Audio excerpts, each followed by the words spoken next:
Good morning and welcome to this year's edition of the Coordinators Information Day, which is organized for the projects which were funded under the Doctoral Networks Call of 2023. My name is Michaela Bitsakis. I'm head of sector in the unit dealing with doctoral networks, and I will have the pleasure of chairing this session today, which is dedicated to reply to any question you might have on project implementation.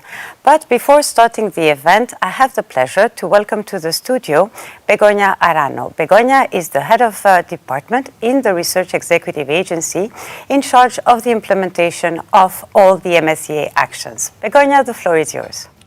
Thank you, Michaela. Good morning, ladies and gentlemen, dear project representatives, dear national contact points, dear colleagues from the European Commission. On behalf of the European Research Executive Agency in Brussels, I would like to welcome you to the Coordinators Information Day for the newly selected doctoral networks funded as part of the Marie Skłodowska-Curie actions. Our online meeting this morning gathers 136 projects that were selected in response to the third DN call for proposals under Horizon Europe, which closed at the end of November 2023, almost a year ago. I would like to take this opportunity to welcome the MSCA National Contact Points. Thank you so much for your presence. You play an essential role in supporting applicants and in guiding the MSCA beneficiaries through the implementation of the project. I would also like to extend our welcome to the colleagues from the European Commission, and in particular to Claire Morel, Head of Unit for MSCA Policy at the European Commission's Directorate General for Education, Youth, Sport and Culture. Let me start by congratulating all the projects for having been selected under this third DN call for proposals. Well done. The call was once more highly competitive. From the 1,061 eligible proposals received, 136 were eventually selected for funding. This gives you a success rate of just below 13%. So you can certainly be proud and pleased that your project has been selected for funding. The evaluation procedure involved 225 chairs and vice chairs and more than 900 evaluators, expert evaluators. It entailed remote evaluation work by the experts, as well as the on-site panel review meetings with the chairs and the vice chairs. The feedback coming from the experts, the chairs, vice chairs, and in particular the independent observer was highly positive. They all acknowledged a very well-organized, robust, transparent, and smooth process that ensured quality and consistency. As DN project coordinators, you are now part of the flagship action of MSCA. The 136 projects selected represent a budget of almost 460 million, which is around 50% of the total MSCA budget. A doctoral network project typically targets 12 doctoral candidates. On average, it involves 15 beneficiary and partner organizations. So this means that the projects gathered here today represent almost 1,700 doctoral candidates and around 2,000 organizations engaged in research and innovation activities. And all these projects will collectively aim at training a new generation of PhD fellows, enhancing their career perspectives and providing them with research-related skills and with transferable competences. And they will achieve this by addressing three key requirements common to all MSc actions: international, across Europe and reaching out to the world; interdisciplinary, cutting across disciplines and intersectoral, promoting cooperation between the academic and the non-academic sector. DNs obviously have a strong focus on the career development of the individual researchers, but in addition, we expect the projects to have a strong institutional impact at the level of the participating organizations themselves. You, the coordinating institutions, will have the lead responsibility for the management of the project over the next years. As coordinators, you will be the contact point between the consortium and my colleagues at the European Research Executive Agency. But the smooth implementation of the project is a shared collective responsibility between all players involved.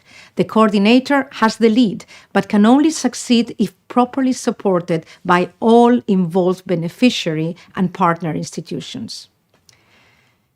Let me now give you some details about today's event.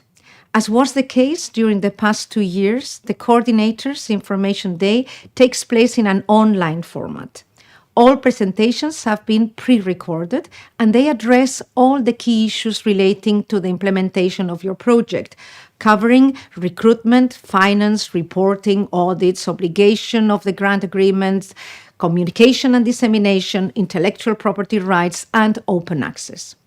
We included all these presentations in the event library, so you would be able to watch them before the meeting, but also to continue to use them as a reference tool over the next years, whether as scientific and administrative coordinators, as beneficiary organizations, or as fellows.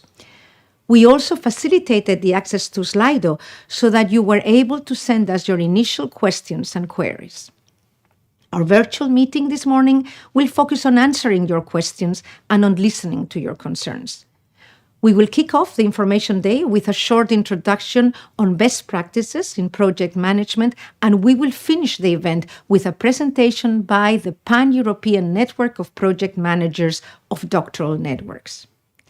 Now, your feedback is very important for us since it shows us where further clarity might be needed, and it alerts us to potential issues that may arise during project implementation. So we are eager to listen to you. Let me conclude by wishing you a fruitful meeting this morning. Thank you very much for your attention. Michaela, over to you. Thank you very much, Begonia. For the second welcome address, I would like to welcome to the studio Claire Morel. Claire Morel is the head of unit in the Director General of Education and Culture, who is in charge of the MSCA policy. Claire, the floor is yours. Thank you, Michaela, and good morning, ladies and gentlemen. Welcome, and thank you very much for your participation in today's event. First, like Begonia, I would like to congratulate you on your success as beneficiaries of the Marie Skłodowska-Curie actions. As Begonia said, it was a very tough competition, and your excellent proposal made it to the finishing line. So you're now part of the big MSCA family. The MSCA, in short for Marie Skłodowska-Curie actions, is the main instrument at EU level to develop, to attract, and to retain talent in research and innovation. We have designed the MSCA in a way that it fosters excellence, it promotes international, intersectoral, and interdisciplinary mobility, cooperation, and it prepares as well your fellows to be well-rounded researchers, fit for academic, but also for non-academic careers. These features were introduced by design in order to achieve the wider objectives of the EU for the competitiveness, for the sustainability, equity, and international cooperation. So your projects will play a crucial role as a building block towards achieving these objectives. With Horizon Europe, we have introduced a few new features, such as the Green Charter, which is a code of conduct to minimize the environmental impact of research activities, and also supervising guidelines to ensure that researchers receive adequate supervision throughout the duration of their research projects. These came on top of many tools and principles which together form the personality that MSCA has gradually developed through times, having celebrated its 25th anniversary 3 years ago. So I'm talking about principles like fair and transparent recruitment, transferable skills, career development plans, open science, equality, inclusion, and building sustainable links amongst research and innovation partners within Europe, but also beyond Europe. So in this context, let me highlight the structuring impact that MSCA has, that is to say the positive impact that the program last and are maintained beyond the lifetime of the project. I'm talking of the impact on the academic and non-academic organizations involved by widely spreading excellence, by setting standards for high-quality training programs. I'm also talking of the impact in terms of global attractiveness, global visibility of all the organizations that are participating in the program. I like to think that the MSCA Doctoral Networks that you received, that you got, will help you further your role as pioneers in your institution, championing progressive structural improvements in the way training, in the way mobility and career development of researchers are being pursued. I also encourage you to reach out to society in a broad sense and to share the experiences and the positive outcomes of your projects with citizens, with non-academic institutions, and with policy makers. You might have heard of the European Researchers' Night, which is the largest European science communication event that we organize every year at the end of this September. And you might want to apply for it, or you might want to join an existing project to promote your research to citizens. Another important opportunity that has appeared in recent years is to explore possible synergies with other programs funded by the European Union. And I'm thinking, for example, of the EIC, the European Innovation Council, that has recently launched the Next Generation Innovation Talent internships, which could provide attractive destination for secondments for your fellows, for your researcher. These schemes will offer internships in EIC Accelerator and EIC Transition companies that will enable your researchers to develop their entrepreneurial mindset, that will allow innovative startups to gain access as well to new ideas and insight from your cutting edge of research.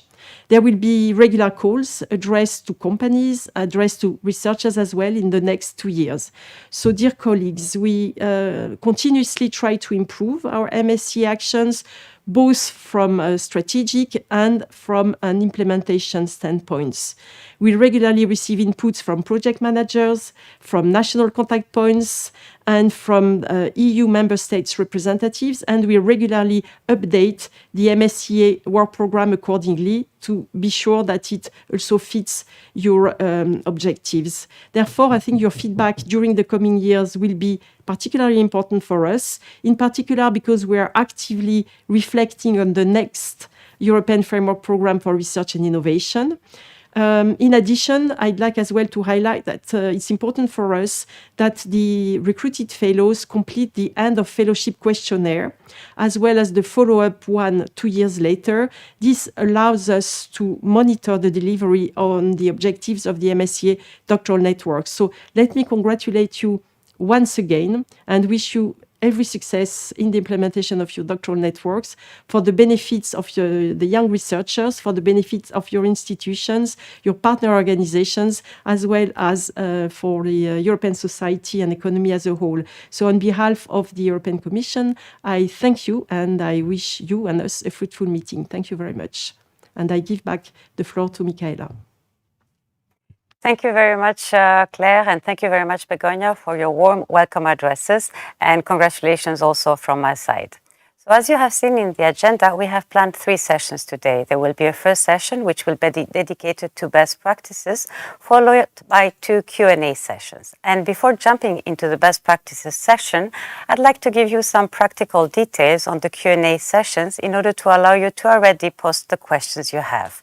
So in order to post your question, you need to use Slido, and the website to access Slido is www.slido.com, and the password in order to access the event is #InfoDN2023 in capital letters. So I repeat, #InfoDN2023. If it's easier for you, there is also, as you can see on the screen, a QR code which is displayed, and you can also scan it and access directly the event.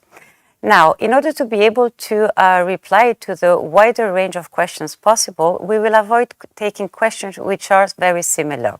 We will also not take any questions which are very technical or which are directly related to a project. We will, of course, provide you with an answer after the event, but in case our answer is too generic because we don't have the details of your project, we would recommend you to contact your project officer for further advice. In addition, it might happen that by the end of the event, we might not have the time to reply to all your questions. But please rest assured, we will reply to all questions after the event. All the questions and answers will be published in the form of a Q&A, which will be made available to you in the library where we have stored all the pre-recorded presentations. And we'll of course inform you once the Q&A is available by email, and we will also send you the exact location. So now that I have covered all the practical details about the Q&A session, let's jump into the best practices session. So as you might have seen from the different pre-recorded presentations which were made available to you, it might seem complicated to run a doctoral network project. And this is the reason why we have made available to you a presentation on best practices, which covers the main stages of the project lifecycle. But we thought that the best advice we could give you was directly from a project manager. And this is the reason why I have the pleasure to welcome to the studio Dr. Hakim Feria, who is a project manager at INSA Valor, and who has extensive experience in managing ITN and DN projects. And I will let you introduce yourself much better than I do. Thank you, Michaela, and good morning, everyone. So my name is Hakim, as you mentioned. So I'm a project manager in Valor. So I have knowledge and experiences in managing ITN and DN project. I as the former vice chair of the research management working group of the MCAA, the Marie Curie Alumni Association, that I co-founded with two colleagues. I will present this research management working group a little bit later during this afternoon. And now I am part of the board. Thank you very much, Hakim, and thank you very much for joining me today. So as you can imagine, in 20 minutes, we won't have the time to go through an exhaustive advice of best practices. And this is the reason why Hakim and I have come up with 10 golden rules, which we hope will help you have the smoothest implementation possible. So as you can imagine, the first golden rule is to actually recruit a project manager. So can you tell us what are the advantages of recruiting a project manager? The main advantage of recruiting a project manager is to make sure that the project runs smoothly and stays on track. So during the proposal writing phase, the PIs, the scientific coordinators, and all the researchers involved in the consortiums, they put lots of effort on writing an excellent proposal. Once the project is funded, their focus is on naturally science, doing research, training the fellows, developing ideas, and so on. But besides, there are lots of administrative responsibilities and activities to manage that are not purely directed to science. And here comes the project manager to help the PIs and the coordinators. They will help them to manage all the administrative responsibilities and make sure that all the activities that are not purely science are in line with the MSCA requirements. So what I would suggest also is to recruit your project manager as soon as possible. Basically, ideally, during the grant agreement preparation phase, although it is not yet signed. But to my knowledge, the risk of not having the grant agreement signed is very, very low. However, having a project manager recruited earlier, the benefit is much greater. What I would also would like to highlight is that the cost of recruiting a project manager can be covered, basically the salary, by the institutional costs. Absolutely, that's very true. And I think the project manager can also help with the second golden rule, which is actually to understand all the MSCA requirements, all the different reference documents which were made available to you. So what would be your recommendation regarding this, handling this plethora of information? That's true. There are lots of information indeed. What I would suggest, what I would advise, is to get familiar with the key reference documents, namely the work program, the grant agreement, and the MSCA financial rules. Each details critical and useful information in terms of roles, duties, and obligations. It will avoid the project manager and the project in general any compliance issues. So understanding this document will help you to avoid any issues regarding the project and the rules that must be followed. So there are many documentation, many information, but if you have questions, don't hesitate to reach out. First, your national contact points. The research management working group also can help, but also the RIA with the project officer. Don't hesitate to contact your project officer. I often hear the coordinators, but also the project manager, they hesitate to contact their PO. I don't know why. But keep in mind that the RIA and the PO are flexible. They are also here to help you. I'd always say to the new project managers and even the more experienced one that project managers and project officer, they work together. We are somehow in the same boat. So feel free to ask them. They are willing to help. And I'm not from the MSCA unit. I'm not from the RIA, but I can tell the project managers and the coordinators that people at the RIA are nice people. Absolutely. I can confirm, and really don't hesitate. I mean, we are here to help you. Reach out to us. It's better to tell us what's going on before something happens and we find out afterwards so that we can rectify the situation. And we are very flexible. It's about research, so don't be afraid to reach out to us. So let's jump to the next golden rule, which is actually related to the kickoff meeting. So it's the first important milestone in a project. So what would you say about that? That's true. So it's the first big milestone, I would say. So the kickoff meeting is a great opportunity to establish a sound shared foundation for the project, setting expectation also for collaboration, and create a kind of team spirit and trust among the partners. So always include in the agenda a time for team building activities beyond the technical discussion to foster team spirit and trust. One of the key objectives also of the kickoff meeting is to finalize and sign the consortium agreements, where, I mean, the roles and obligations of all the partners are detailed. So it's really important to make clear at the outset of the project all this kind of useful information regarding the roles of each partners. I mean, the beneficiaries, the associated partners, the partner organization, and so on. Use also the kickoff meeting to explain the roles of each partners, as I said. Also for the fellows, it's really important that everyone are aligned to keep the same direction and to make sure that the project runs smoothly.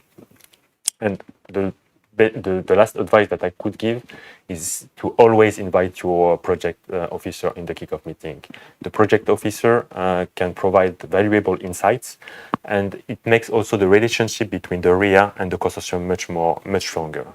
Absolutely, totally agree. So the next golden rule is related to the recruitment. So of course, it's one of the main obligations is to recruit fellows. So what are your recommendations for an efficient recruitment? So recruitment is a critical phase of the project. I mean, there is no project without doctoral candidates, right? Mm-hmm. So a proactive and strategic approach would avoid you any delays, especially if you will have to manage visa issues. And if you have visa issues, for example, you can always contact your NCP. There are also resources available at your access centers. And also many universities, they have international HR offices. They may have also experiences in visa issues and work permits. So don't hesitate to contact them. And it's also very important to recruit under contract employment. Doctoral candidates, they are employees. They are not students who receive fellowship. And this is a requirement. So this is a really important point. Also, what I would advise is to carefully review the MSCA eligibility criteria, to communicate them clearly in all the job offers. This is also a requirement from the unit. And regarding the advertisement, use our access to boost the visibility, and it's also a requirement. You can also use the traditional media, your project website, the social media networks, mailing lists, and so on. You could also advise your PIs to add a kind of banner with a link in their email signature to boost the visibility and to increase the impact. Also, what I would advise is to maintain a pool of candidates. recruitment is unpredictable. We don't know in advance how it will be. So with this kind of proactive approach, we'll avoid any delays in case of last-minute changes or resignations. So having a pool of selected candidates, it will avoid you any delays, especially if a selected candidate cannot finally join the project. Thank you for this excellent advice. Thank you. So, of course, once the fellows are recruited, you also need to welcome them. And why is it important to welcome them? And in addition to all the points I have highlighted in my presentation, would you have some other recommendations? So regarding welcoming the MSCA is also an important part of the project. So make sure first on your side, make sure that the researchers' declarations are submitted in due time by the employing beneficiaries and updated as needed. For instance, in case of long-term leave or family changes. Provide a welcome package with useful information and practical guidance. Clarify also clearly the roles, rights, and duties of the fellows to be aligned with the MSCA requirement. Discuss with them their research and also their career development plan, including the secondment plan. And be aware also that, when you submit your proposal, the secondment plan is a preliminary plan. We don't know in advance what kind of profile we're gonna recruit. And so usually the secondment plan will change. It will change for sure. And that's okay. The RIA is flexible. So feel free to ask for changes. It's really feasible as long as it is justified and as long as it is for the benefit of the fellows. And also, what I would suggest is to encourage membership in the Marie Curie Alumni Associations to create synergy and to provide them with the career development, networking, and connecting in the broader MSCA community. Absolutely. Thank you very much. So the next big milestone, actually, and the next golden rule is related to the research training program. So in my presentation, I have highlighted the importance of giving particular importance to the complementarity and multidisciplinarity of the training program. I also mentioned the importance of putting in place innovative training practices, to creating synergies and involving the non-academic sector in the training of the fellows. Do you have any additional recommendations? Yeah, I would advise to share as early as possible the training program. Communicate the network-wide training program in advance so that the fellows can be well prepared and they can plan in advance. So not only at the level of your organization, but also at the level of the network, at the consortium level. So this is a network-wide training. Especially regarding the complementary skills. It's really important to provide with soft skills like project management, proposal writing, IPR, entrepreneurship, how to start a startup. This is really important for the career development of the fellows. Also try to organize interdisciplinary and intersectoral training involving all the partners, academic and non-academic partners. Also try to implement innovative training with AI, with like hackathon or VR or gamification, or this concept of learning by doing. This helps also the fellow to adapt to the market. And also what I would suggest is to create synergies with projects outside the consortium. Sometimes in the same university there are doctoral network projects right next door, but we don't know. So it is also a great opportunity to implement joint activities, joint training or events. That is my main advice. Okay, thank you very much, Hakim. So the next golden rule is related to communication. So we insist quite a lot on the importance of effectively communicating the project results, on dissemination and exploitation activities as they maximize the impact of the project results. And how do you believe this impact can be increased? By involving the fellows in all social campaigns. So co-create and make a plan with them. You could, for example, organize a kind of rotating system, involve like 2 fellows, and sharing the responsibilities of the social media accounts. Also invite your fellows to write blog posts to share their experience as researchers, as young researchers, but also as to share their life as a PhD student, as a doctoral candidate, to provide more authentic content. I would also advise to use relevant hashtag to increase the visibility and increase the impact, like MSCA, Doctoral Networks, Horizon Europe, MCA, and so on. Okay, thank you very much. So the next golden rule we thought about is the importance of creating synergies within and outside the project. So you have already mentioned it before in one of your recommendations. So we really believe that it's important to encourage the synergies, not only inside the project, but also outside, and also between projects funded from the same or various sources. So can you share with us some best practices, recommendations on this aspect, and highlight the advantage you have experienced? So I would advise to plan strategically the secondment. So use the secondments to foster collaboration between the fellows. So as I mentioned before, the plan can change. It will change for sure. To my experience, it's always changed. And so ask your project officer for change.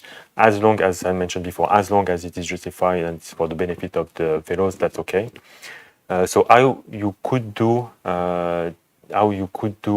this? You could list shared common resources to be shared among a few fellows to work on a common issue, leading to, for example, a joint publication. And how you could do that is what kind of common resources you could have.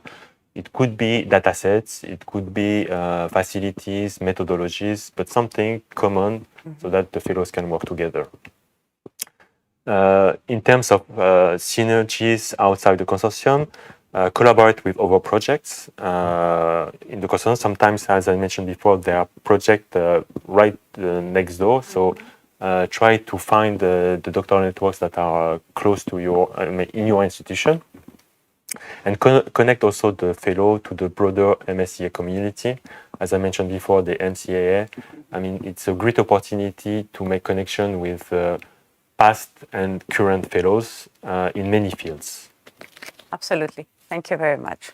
So the next golden rule is a very catchy one, and it's actually to manage your project as if you will be audited tomorrow. So I think everyone will be extremely interested to know what you mean by it.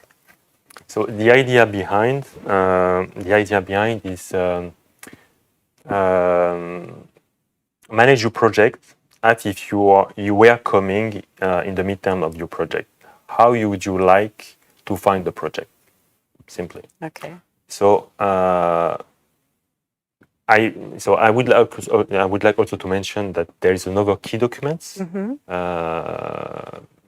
besides the work program, the grant agreement, and the MSCA financial rule. It is the indicative audit program. This is a guide for the financial audit. It gives you an overview of how an audit can be conducted. So it helps you to have a better idea of what should be done and what should not be done. So it's important to maintain detailed documentation, keep comprehensive records in case of audit, monitor budget and expenses to be sure that you are in line with the MSCA requirements. Make sure that the fellows receive the right salary. This is extremely important, and this is this is maybe the first point that is checked in case of audit with the eligibility criteria. So this is really important. Also, update the researchers' declarations when needed. It's also important. And communicate any issues when they arise. Don't wait the issues to become non-compliant. So ask your PO, contact your PO to get support. Absolutely. Very important to contact us in all cases. So thank you very much. I think we have reached the last golden rule, and this is actually one which is key to success, and is the multicultural communication. So what do you mean by that, and why it is important? Communication is the key, regardless the project, regardless the context, and it's even true within this international, interdisciplinary, and intersectoral collaborative project that the Doctoral Networks. So adapt your communication to your audience. It may sound simple to say that. Communication is simple, but sometimes it's difficult to be simple. So you're gonna have to talk with lots of different profiles, scientists, academics, non-academic, industrial. So adapt your communication to your audience, and we have different backgrounds, different culture. Most of the people, we are not English native speakers, so we learned English at school with different ways, so we don't have the same understanding. So use clear language, simple English, straightforward, and be patient. Having language differences may slow down the discussion. And what I would suggest as final words to the project manager: be the project manager you would like to have. Be the project manager you would like to work with. Absolutely. Thank you very, very much. Unfortunately, we have reached the end of this session. So thank you very much for being here. Thank you for all the advice you have given us today, and I hope you will find it useful. So before moving to the next session, we will need to take a small technical break of 5 minutes in order to welcome two colleagues who will help me answer all the questions you have posted in Slido. So see you again in 5 minutes. What is MSCA? The Marie Skłodowska-Curie Actions are the European Union's reference funding programme for doctoral education and postdoctoral training. They support researchers from all over the world, in all scientific domains and at all stages of their careers. They equip researchers with new knowledge and skills and encourage their mobility between countries, disciplines and sectors in and outside academia. They offer attractive working and employment conditions. The MSCA also contribute to developing excellent doctoral and postdoctoral programs and boost research collaboration worldwide. They increase the global visibility and attractiveness of organizations. By supporting innovative research, the program contributes to finding innovative solutions to the challenges faced by our societies. The 5 MSCA actions.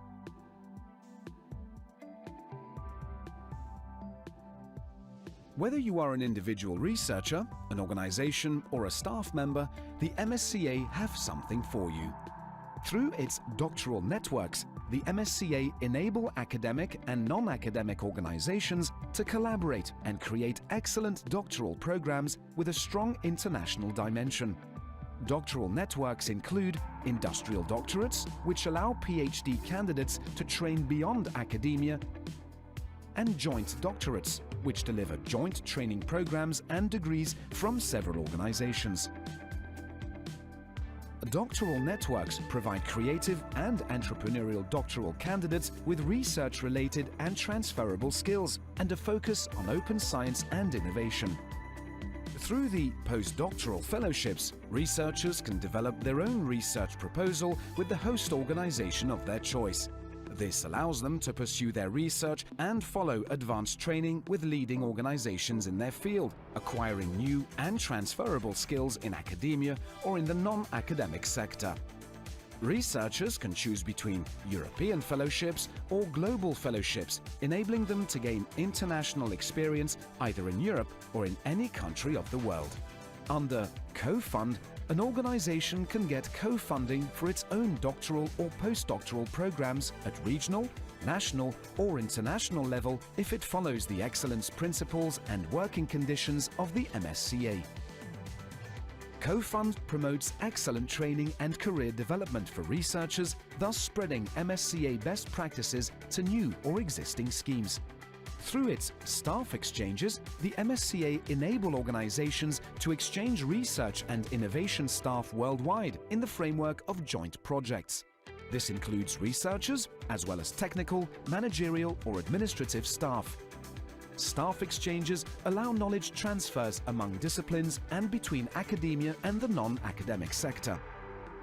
Finally, through the MSCA and Citizens Initiative, organizations can bring research closer to the public by organizing activities and events during the European Researchers' Night. By doing so, they highlight the role of research for society and the economy, as well as the impact of researchers' work on citizens' daily lives, raising young people's interest for research and scientific careers. Marie Skłodowska-Curie actions.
Welcome back. So as you have seen, I have been joined in the studio by Audrey Arfi and Julien Jordani.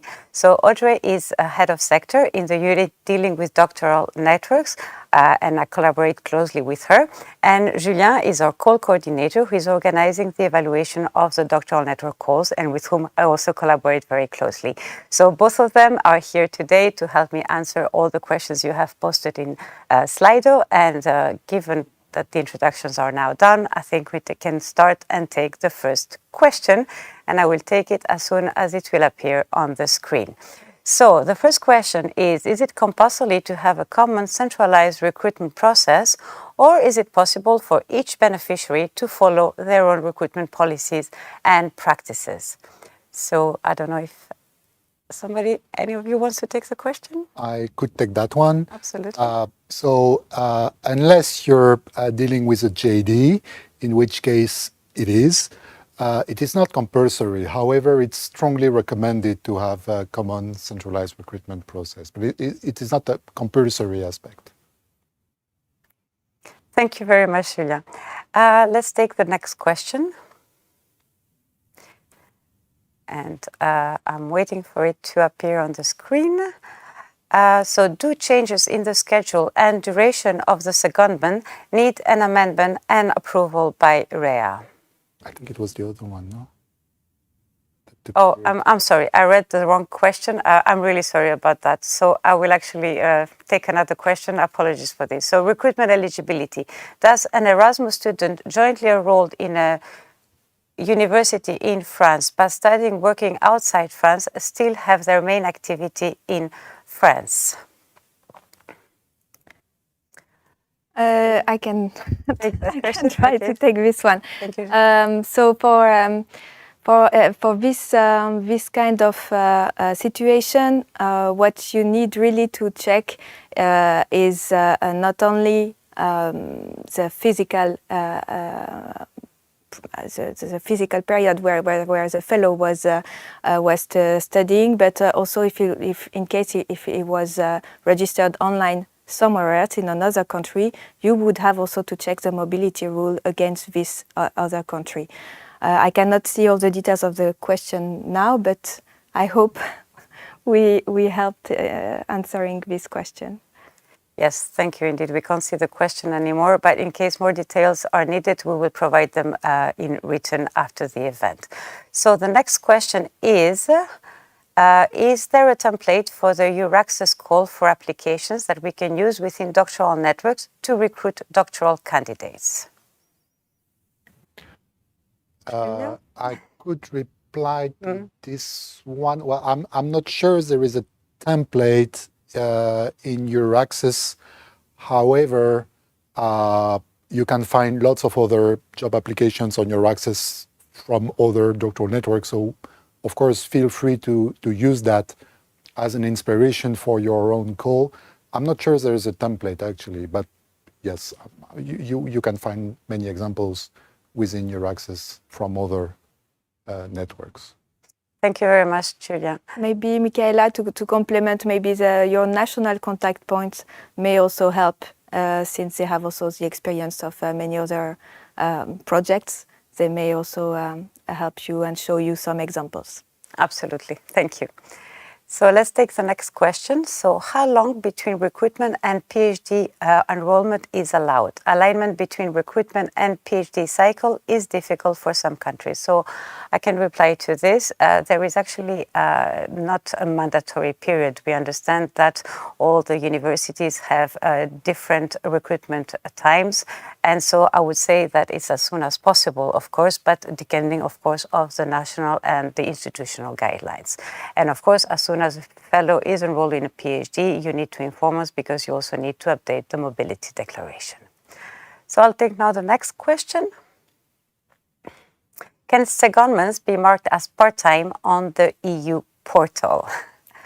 I'll quickly reply to that. Unfortunately, this is not possible. You need to actually declare you need to contact your project officer and we will give you practical advice on how to best declare the part-times. Part-times as secondments are allowed, but it's very difficult to report to them. But we have found a solution and I can provide it in writing, but it's so technical that it's not worth giving it now. So I'll take the next question. How long between recruitment and PhD enrollment is allowed? Sorry, we just had this question again, so we will have I'll just wait for the next one to appear. Sorry about that.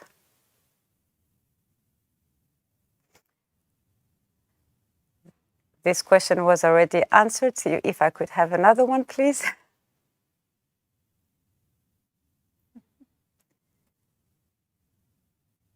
Sorry about that. We're still waiting for a question to pop up. And it's a question which we have. Okay, here it is. So when to start the recruitment process?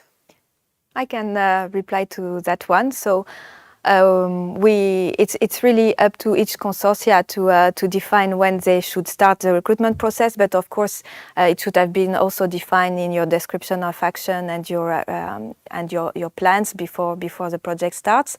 And we very much encourage you to start this process as soon as possible because we know and the experience showed us that it may take a long time. So you in many projects they have some delays in the recruitment process. So you should not start the recruitment process itself before the start date of the project, but we highly encourage you to start it immediately after, so that you can recruit all the fellows as soon as possible and within the first 6 months or at least first year of the project. Thank you very much, Audrey. So the next question is, what is exactly meant by working full-time on the project? Can they be hired with a part-time contract and worked dedicated on the project? You want to take that? I can reply to that. So the answer to the second part of the question is no. So working full-time on the project means that whatever full-time equivalent is in your local or national legislation, this is the full-time contract that the fellows must have. So they have to work full-time, so the equivalent of a full-time contract on the project exclusively. I'm not sure if I missed maybe one part of the just question. for the part-time. I mean, part-time is allowed under MSCA Doctoral Networks, but only for personal and family reasons. So unless there are personal and family reason, part-time for professional reason is not allowed. So I'll take now the next question. If the recruited have lived in another country but studied remotely full-time in the recruiting country, will it still be considered eligible to recruit? I can try to reply to this question because I think we are missing some of the information to really fully answer. But what is important here is to not only to check the mobility and the respect of the mobility rule from the recruiting country, but also the one in case of remote enrollment and remote studies as well. So in this case, what is also missing is the time spent in this country. So it's also something that we can help you with. But I would like to remind you as well that it's your full responsibility to recruit eligible researchers. Thank you very much, Audrey, for this very complete answer. And for those kind of questions, we would really recommend you to contact directly your project officer, who will be able, with a lot of additional information, really clarify this question for you. So I'll take now the next question. So recruitment. If a beneficiary works towards recruitment, but in the end fails to recruit, can they claim any refunding for their internal cost incurred by them? So I will take this question. So there is an obligation for all beneficiaries to recruit a doctoral candidate. If the recruitment fails, they need to relaunch a new recruitment, or otherwise they cannot participate in the project. Of course, the costs are covered by the institutional contributions. So of course, this needs to be defined in the consortium agreement, an agreement found between the beneficiaries, but of course those costs can be claimed because a beneficiary cannot be held responsible for not having managed to recruit a doctoral candidate. So I'll take now the next question. Is it compulsory to include the gross salary in the vacancy notice? Yes, I can take it. So since this call, to the end 2023, we are slightly more flexible, as you may have seen in the MSCA work program. So it's highly encouraged to, if possible, to include the gross salary in your vacancy notice on the Your Access portal. But it's very important for the fellows also to be aware of what to expect in the vacancy notice. Absolutely. Thank you very much, Audrey. So the next question is, are there any recruitment restrictions for certain universities, countries in place, geopolitical situation, EU safety concerns, IP protection? I can try to reply to this one. So in the majority of the cases, you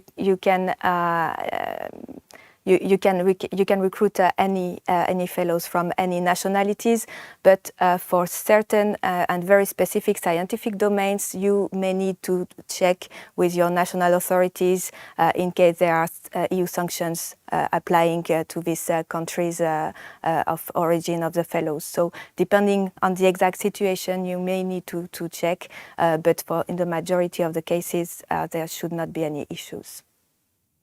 Absolutely. Thank you very much. So the next question, is it possible to elaborate on how a semi-centralized recruitment is structured? Does it mean a common selection process for all beneficiaries? I can take this question. So what we mean by semi-centralized is that in the beginning it is actually centralized, like Julien said, and that's what we recommend you to do. But let's say that you have launched a recruitment at the beginning, and in the course of the duration of your project, some fellows have dropped out. Then you can organize a semi-centralized recruitment, and it's going to be the beneficiaries who will actually launch a recruitment process in order to replace the doctoral candidate who has left. So I'll take the next question. On the subject of recruitment, how long can a candidate's qualifying degree date back? Is there a limit? I can take this one. As far as I know, there's no rules on that. So if it's not defined in our rules, it means that there's no limit. So as long as the candidate is eligible to be enrolled in a doctoral degree, then that's fine. Of course, you should also check, because that's not just because we don't define it doesn't mean that your country doesn't define it. So if for some reason in your country you cannot enroll in a doctoral degree if you had a master's degree more than 10 years ago, then your fellow would not be eligible to be enrolled, and then you couldn't take this fellow. But that would be subject to local regulations. Thank you very much, Julien. So the next question is still about recruitment. So what means other direct contract where standard employment contract cannot be offered? Can you please explain? Okay, so the idea is like what it was said also with Hakim, is that you employ your doctoral candidates under an employment contract. And in some cases, I mean, there are various employment contracts depending on the institution, depending on the countries. What we want to make sure is that the students are not enrolled with fellowship, because they are not considered as students. So other direct contract means actually an employment contract, but it depends. I mean, you have to contact us directly to see what type of contracts are available in your institution, and we will be able to tell you whether they qualify as other direct contract, because it covers quite a big range of possibilities. So I'll now take the next question. Did I understand properly that the recruitment can start at any point, but not before the project starts? Can you please elaborate on this? Since Audrey, you answered to the previous question, maybe you can take this one. Indeed, sure. So yes, we very much encourage you to start this process as soon as possible and immediately after the project start date, because we know that it may take some time. Sometimes also we saw some issues with a visa in case you recruit some fellows who need a visa. So it's in particular if you have a semi-centralized process, or if you have several steps in your recruitment process, it's important to plan it well in advance and to start the process as soon as possible, since you may also want to publish your vacancy notice enough time to let all the candidates be aware of that and apply to your vacancy notices. Thank you very much, Audrey. So the next question is, what happens if a doctoral candidate is enrolled in a PhD and afterwards fails the probation period? I could take this one. So in doctoral networks, it's an eligibility condition that all the fellows are enrolled in a doctoral program. So if your doctoral candidate fails the probation period, then he would stop being eligible to be a doctoral candidate, so you would need to recruit a new doctoral candidate, basically. Indeed, and I think what is important is that when you issue a contract to the doctoral candidates, you add this clause in the contract, because they might be very surprised if this is not mentioned. And of course, I mean, it will depend on you. Of course, you might also want to find an alternative solution for those doctoral candidates who have failed their probation period. I will now take the other question. Is declaration on exclusive work for the action needed for the doctoral candidates? No, this is not applicable to the doctoral networks, so you don't have to provide us with a declaration on exclusive work. I'll take the next question.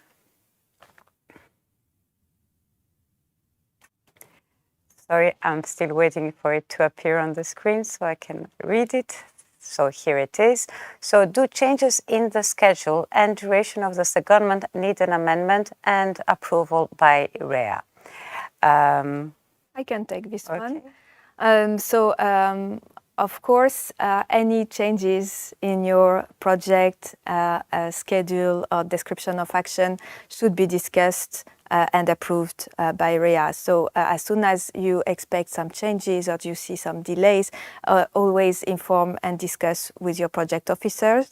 And of course, there are some changes that are more important than others, but in any case, you should discuss them with your project officer. For the schedule and the duration of the secondment, we know that the research may evolve depending on the state of the art, depending on technical issues, depending on many other constraints that you may face. So we are aware, and we can give some flexibility, but it should always be discussed with your project officer in advance and with the prior approval. Absolutely. Thank you, Audrey. So I'm waiting for the next question to appear. So do secondments need to be reported only once they have taken place? And the answer is yes. You only report them once they have taken place. So I'll take the next question. Can the beneficiary cover the travel expenses of the associated partners? I can take this question. So normally a beneficiary can cover the travel expenses of an associated partner. What we'd recommend is that a beneficiary and an associated partner, or the consortium and the associated partners, sign bilateral agreements, and they discuss between themselves the share of the budget and how the expenses will be covered. So we'll take now the next question. Finance. To what extent the B1 can be used to support the staff and not only the doctoral candidates? I can try to reply to this one. Obviously, B1 category is a category where you can finance a lot of different activities and a lot of different expenses. And not only for research purposes, but also for networking, for attending a conference, communication activities during secondments as well.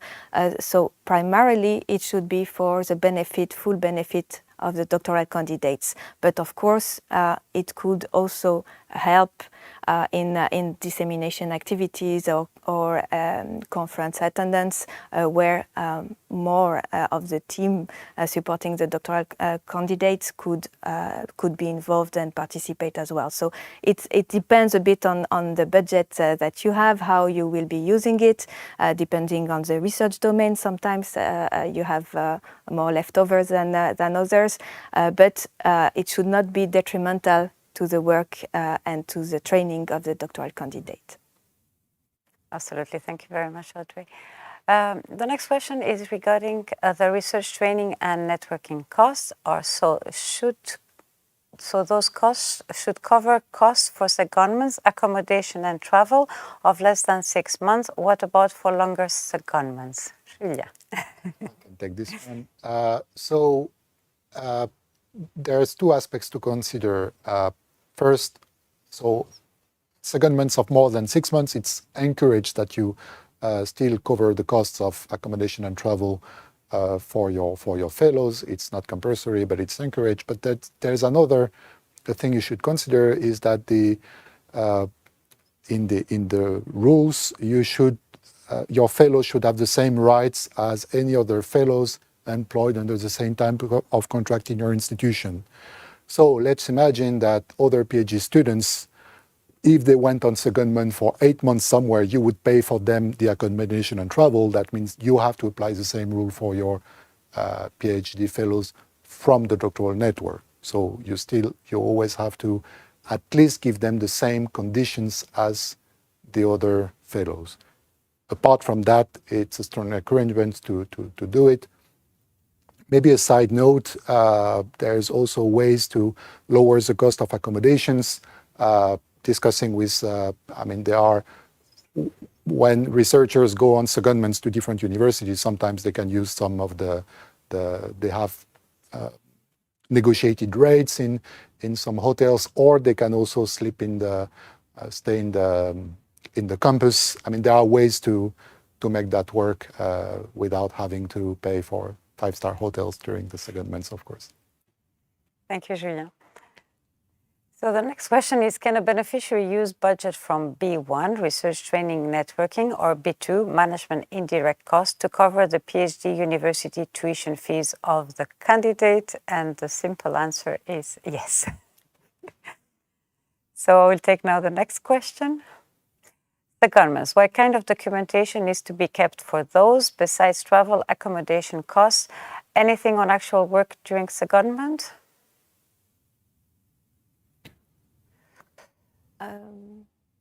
I mean, in terms of documentation, and what you need to keep is that you need to prove the eligibility of your costs. And so what we would recommend you to do is to go through the indicative audit guide, which is finally available for Horizon Europe. As you will see, the structure is quite different from the one on Horizon 2020, which you can still consult because it gives you information on which exact documents you need to keep in order to be able to prove the eligibility of the cost of the secondments of your doctoral candidates. So audit documentation, how would a good helpful timesheet look like, and what kind of information included and how detailed? Okay, so timesheets are not mandatory, so they can be used. They're quite helpful for the auditors, but in terms of how good they should be, I mean, you need to bear in mind that what you need to prove to the auditors is the eligibility of the cost that you will claim and that we will reimburse you. So, of course, they need to be absolutely as detailed as possible to prove that your fellow works full-time on the project and that they were paid the full MSCA allowances. And again, I would recommend you to consult the indicative audit guide.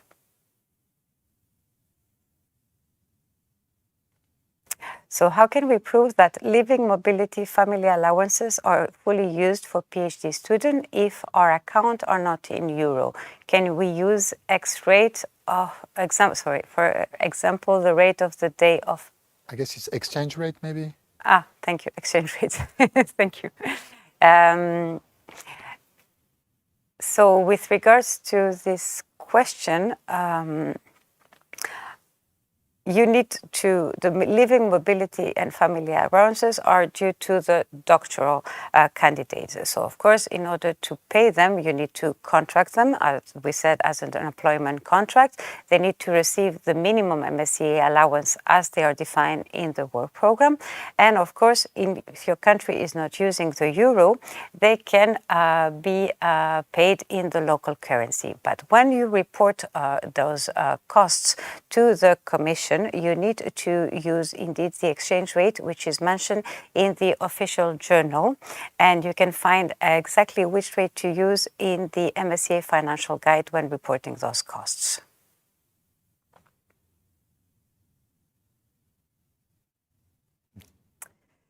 So do we have, the next question is, do we have to apply any taxes to the mobility and family allowances? Julien?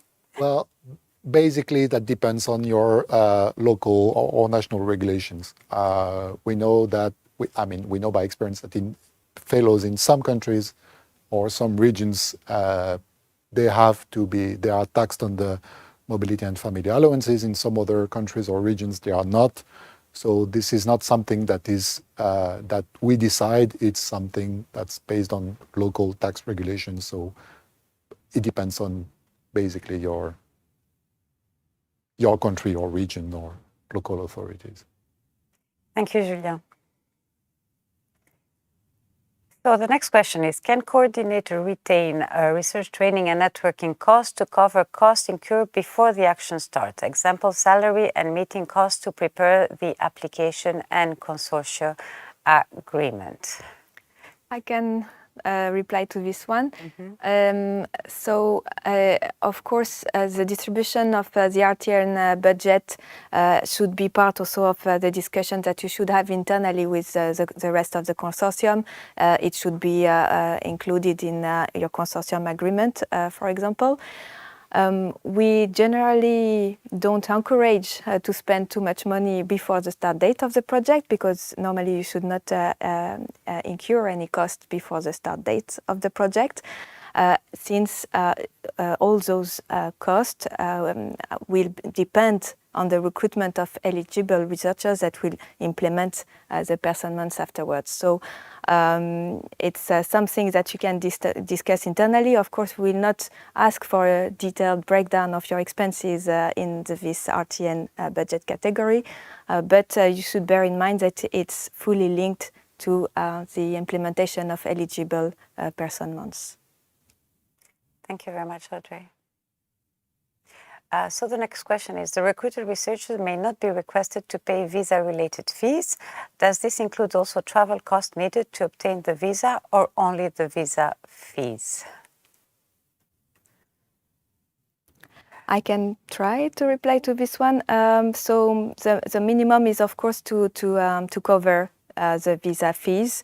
For the travel cost needed, if it's fully linked to this procedure, it should be also reimbursed, or at least partially reimbursed. But if the travel was really linked to the visa process, you should cover it with the B1 category.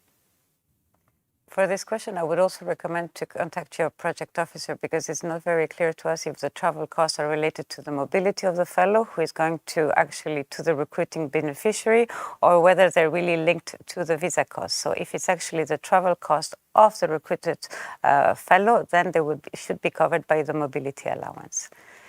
So we'll take now the next question. So the family allowance is 660 euros per month in all countries without correction coefficient, right? Yes, the answer is yes, correct. It's only the living allowance for which we apply a country correction coefficient. So the next question is, are the costs incurred before the project start, for example, travel to kick-off meeting related costs, eligible? I think Audrey just replied to this question, so we will actually move to the next question, unless you have something else to add. Maybe just linked to the kick-off. In general, the kick-off meeting should happen after the start date of the project. This is recommended, especially since sometimes the project officer may attend it if it's organized online. Indeed, thank you very much. So the next question is related to PhD salaries. So PhD salaries in my university are higher than provided by the program. Can the difference be covered from running costs? If not, what may be solutions? So I can answer that. Unfortunately, if you have leftovers from the institutional costs, you can indeed use them in order to provide with your PhD fellows with the same salaries as the local ones. Of course, you need to make sure that the institutional costs are mainly used for all the research and training activities which are defined in Annex 1, and it's only if you have leftovers that you can use it to top up the salary of the fellows. In terms of other solutions, this is for you to actually investigate them. You can have a look at other grants, at other local solutions. I think Julien wants to add something. You could contact also your NCP, because chances are this is this is an issue that you're not the only one to face. So there's been many other beneficiaries from the same country having the same issues, and if the NCPs might be a very good source of inspiration to tell you what other solutions the others have found in the past. Absolutely. Thank you very much, Julien, for complimenting. So let's take the next question. So is extending a PhD student's contract beyond 36 months possible, and using the remaining research and training funds as a salary? So, the simple answer is yes, it is possible. Now, of course, you should not, start an exercise of trying to saving on the research training funds in order to secure extra time for your PhDs. That's the first thing. The action should be implemented as was described in the grant agreement. Also, pay attention that unless it's a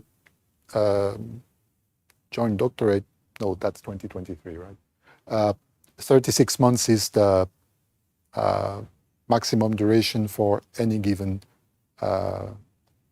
fellow, so that would be outside the, let's say, the remit of the program, let's say.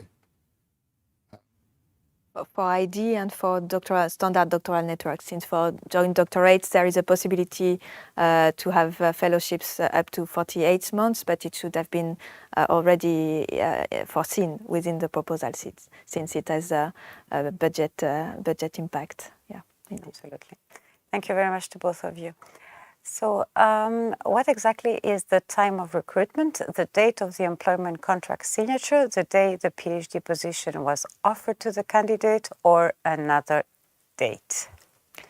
I can reply to this one. So what we mean by the time or day of recruitment is when the fellow should start working. It's the first day when the fellow starts at the recruiting institution.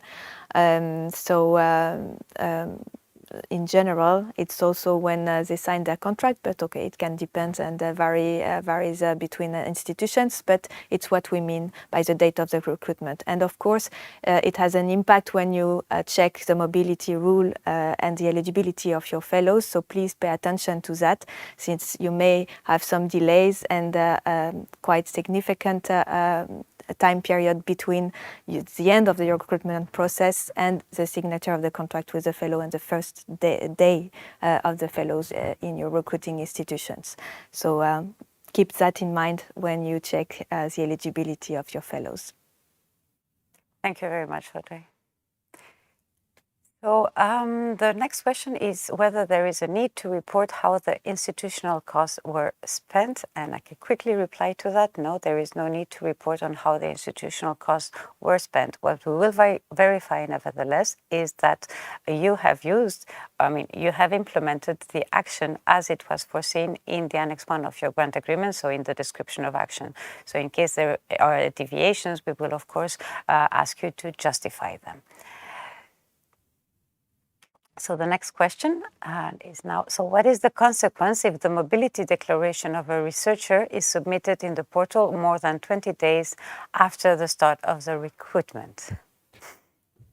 Terrible consequences. No, joke aside, I mean, whenever, and this holds true for everything in your project, whenever you have issues that prevents you, that delays you, that prevents you to do something, always discuss it with the project officer. Of course, we are flexible, so if for some reason you spend more than 20 days to submit your mobility declaration, that's not the end of the world, but please keep your project officer informed so that we know that it's in the making and it will be done soon. Just maybe to complement, the most important thing here is that make sure to have everything in the system by the first progress report or midterm check with the project officer when indeed we are checking that all mobility declarations are in the system. It will be also even more important for the first reporting period where your individual financial statement will be based and fully based on what you have inserted in your mobility declaration.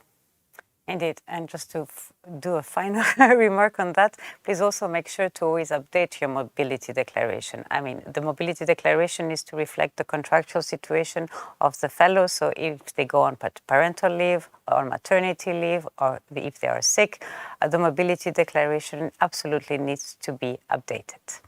So let's now move to the next question. So our university cannot formally employ PhD students. They receive a scholarship fellowship and are enrolled in the PhD program as a student. Is this allowed? I can reply to this one, and so the most simple answer is normally not.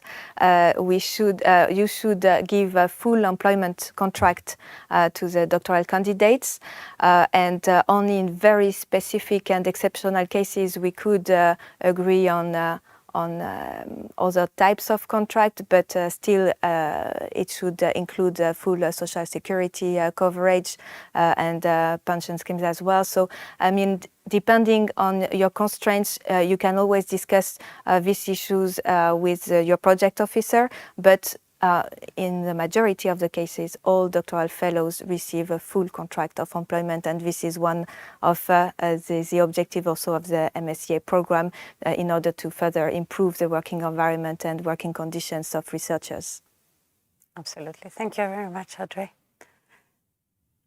So the next question, is there any support available through the MSCA regarding visa procedures, for example, in terms of ensuring timely appointments with embassies? So I can take this question. I'm afraid not. I mean, we cannot help you. The only thing we can do is provide you with a visa support letter, which states that the doctoral candidates that you will recruit will be employed by your project, that all their costs will be covered by the Commission. But unfortunately, we cannot actually speed up the national visa procedures, as they are national and we have no saying in that. So the next question is, should we organize recruitment process exclusively online, or can we invite candidates for in-person interview? If yes, should cover their travel expenses? I can take this one. It's certainly a very good idea to invite candidates for in-person interviews. Usually what happens is, I mean, what most projects do is that they do the first round of recruitment or selection online, and then they invite shortlisted candidates for in-person interviews. So that's certainly something that's it's not mandatory, but it's encouraged. And well, as to their travel expenses, as was said before, the institutional costs are not something that you have to detail and explain, as long as it's for the benefit of the project. So you would not, it's not a direct cost, so you would not claim the travel expenses directly to us, but this could be, the institutional costs could be used to cover that. Absolutely, thank you. So I'm waiting for the next question. So is it necessary to provide a certificate for financial statement? So under MSCA and Doctoral Networks, the certificate for financial statement is not applicable. So I'll take the next question. Will there be specific MSCA instructions in the Horizon Europe Indicative Audit Program, as was the case in Horizon 2020? The current instructions are not precise enough. This is... no, there will not be actually a specific MSCA instructions for the indicative audit program. Nevertheless, I mean, if you consult, because actually the rules have not changed very much from Horizon 2020 to Horizon Europe, you can still consult the Horizon 2020, the indicative audit program, to see which documents you need to keep in order to certify the eligibility of your cost. But in any case, you should follow the guidelines of the Horizon Europe indicative audit program. So we'll now take the next question. So a student is jointly enrolled in French and Netherlands university for 24 months, but only resides 8 months in France. Does the university enrollment still disqualify her as a doctoral candidate in France? So... It's a bit difficult. I can try to reply, but to what we could understand, because we are missing some of the information. So if the student was enrolled in a master, I would say, if it's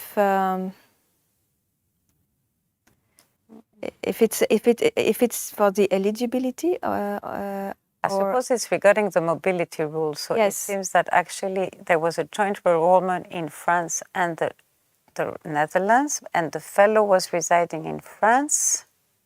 Exactly. So in this case, what from what we can understand, you would need to check the mobility rules against the enrollment, even if it was online for the majority of the period, against France and Netherlands. So depending on where is the recruiting institutions, so if it's France, for example, in this case, I'm afraid that indeed the fellow would not be eligible, not because of the 8 months spent in France, but because of this enrollment in studies both in France and in the Netherlands for 24 months.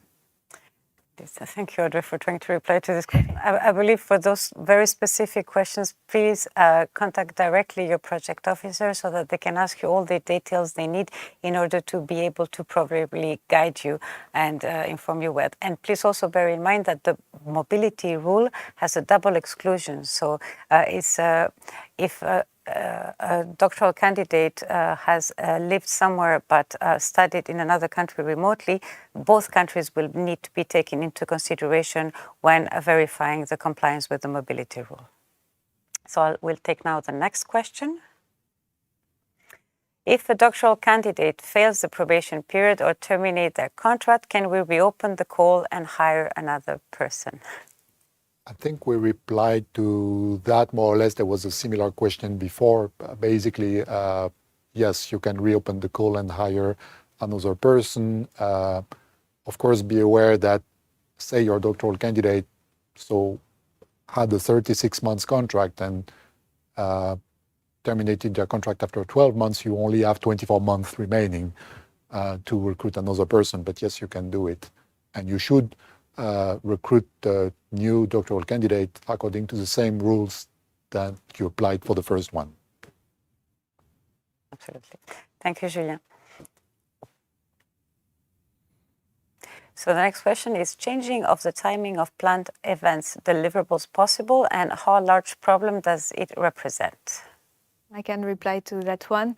So the timing of your planned event or deliverables is indeed possible to change and adjust according to your real situation. It's not a big issue, but obviously it should be discussed, and you should inform your project officer, since depending on the number of changes and the importance of those changes, if it's just postponing or changing the timing of one deliverable, it can be easily done in the portal directly without any formal amendments. But if it's more than that, it may require the discussion for a more formal amendment of the description of action. Thank you, Audrey. So the next question is, if a fellow decides to terminate the PhD after 30 months in one host institution, is it possible to give the rest to another fellow from another host institution? So I can take this one. So it will depend actually of the situation in the project. So as you know, the minimum contracting is 3 months, and the maximum contracting is 36 months for DN and ID, so doctoral networks and industrial doctorates, and 48 for some German doctorals. So in case some other doctoral candidates in the consortium have not reached those upper limits and there are still available person months in the consortium, you can indeed move those person months from one fellow to another. And there is another limit which you would need to respect, which is the 540 person months for the whole project, which will define the maximum EU contribution, which we have agreed when we signed the grant agreement with you. So I'll take now the next question. Once a mobility declaration is submitted, is it not possible to change? What do we do in the case of change in family allowance? Yes, it is possible to change it, but you need to notify your project officer, because we, from the back end, we can reopen it for you, and it's possible to change it. And it happens regularly that we need to reopen it. I take this opportunity also to remind you to really check the accuracy of the dates in the mobility declaration. It happens from time to time that the payment is done, and then beneficiaries realize, hold on, my fellow spent 36 months and not 34, but you submitted 34, and then, it's just loss of time because we need to do complementary payment. It's just one example to show that it's important to really be sure that the dates are correct in the declarations that you submit. Absolutely. And just to complement on this, in the case of a change in family allowance, which is now allowed under Horizon Europe, you will need to submit a new mobility declaration. So you will need, first of all, to update the previous mobility declaration and put an end date, which will be the day before the fellow acquired a family. And then you will need to submit a new mobility declaration, which will start on the day the fellow acquired a family. And these two mobility declarations are needed because they have an impact on how the individual financial statement and your reimbursement will be calculated by the system. So I think I will now take the last question. No, not the last question. I can take a few more, sorry. So I'll take the next question. So if the academic supervisor changes institution, should we, doctoral candidate, change the PhD school where she is registered to follow the supervisor? I can reply to this one. So it's not mandatory. I mean, this is of course a possibility, but it should be discussed with the doctoral candidate as well. And if I mean, there are several options. The doctoral candidates can also stay enrolled in the PhD school where he was, or he can follow the supervisor to the new institutions. It's really up to them to decide on this. And of course, to inform your project officer to fully reflect this change, most probably via an amendment. Thank you, Audrey. So I'm waiting for the next question. So multiple recruitments in a DN ID project. Do we need a new mobility declaration for each recruitment period? And does the mobility rule also apply to the second recruiting period? I can take this one as well. So for DNID, of course, you can have multiple recruitments, but it's really up to you how you decided at proposal stage and during the grant agreement preparation. And for each recruitment, we need indeed a new mobility declaration since it's linked to the cost per beneficiary that you will claim afterwards. And of course, the mobility rule in all these cases should apply only to the first recruitment. Thank you, Audrey.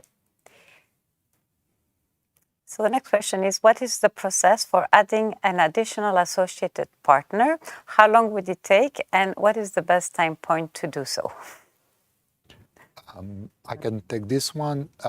So it's a fairly easy process to add an associated partner.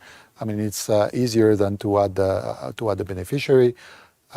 So that's something that you should discuss with your project officer, and this is not something that takes a lot of time. What is the best time point to do so? Well, the best time point is, I mean, what is the most relevant for the project? So there is no, I mean, from our point of view, there is no time that is better than another one. It really depends on the project that's being implemented. And I would like just to complement on that. So in Horizon Europe, the addition of an associated partner needs to be reflected via an amendment. So we understand that in a project, there are a lot of associated partners who are added or who leave. And of course, it's very difficult to amend your grant agreement each time there is such a change. So what we would recommend you to do is to send us a formal notification with the addition or removal of the associated partner. And this change will be approved by REA, by your project officer. And we will implement the changes in an amendment in the future amendments. So in case you need to amend your grant agreement for another reason, for example, for extending the duration or for terminating the participation of a beneficiary, then we will add the addition of those associated partners. And maybe just linked also to what is the best time to do it. In case you want to add an associated partner to create a new secondment for your fellows, for example, it's very important to do it before the secondment takes place. It cannot be retroactive. Thank you, Audrey, indeed.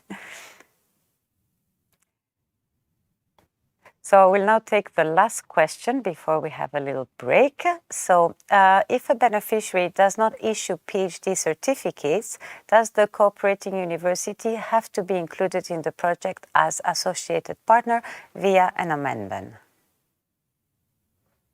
I can take this one. So, of course, if a beneficiary cannot deliver PhD degrees, you can associate another entity as associated partner, another university, for example, delivering the PhD degree.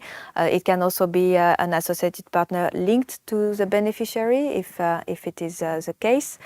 So then it will require a small amendment, as mentioned also by Michaela just a few minutes ago. Maybe not an immediate amendment in case of just one addition of one associated partner, but it will be reflected by a formal notification and then eventually in a future amendment. Thank you very much, Audrey. So this was the last question, which we will take before the end of the to end this first Q&A session. We will now take a 20-minute break, and we will see you in a while. So enjoy your coffee and your break. What is MSCA? The Marie Skłodowska-Curie Actions are the European Union's reference funding programme for doctoral education and postdoctoral training. They support researchers from all over the world, in all scientific domains and at all stages of their careers. They equip researchers with new knowledge and skills and encourage their mobility between countries, disciplines and sectors in and outside academia. They offer attractive working and employment conditions. The MSCA also contribute to developing excellent doctoral and postdoctoral programs and boost research collaboration worldwide. They increase the global visibility and attractiveness of organizations. By supporting innovative research, the program contributes to finding innovative solutions to the challenges faced by our societies. The 5 MSCA actions.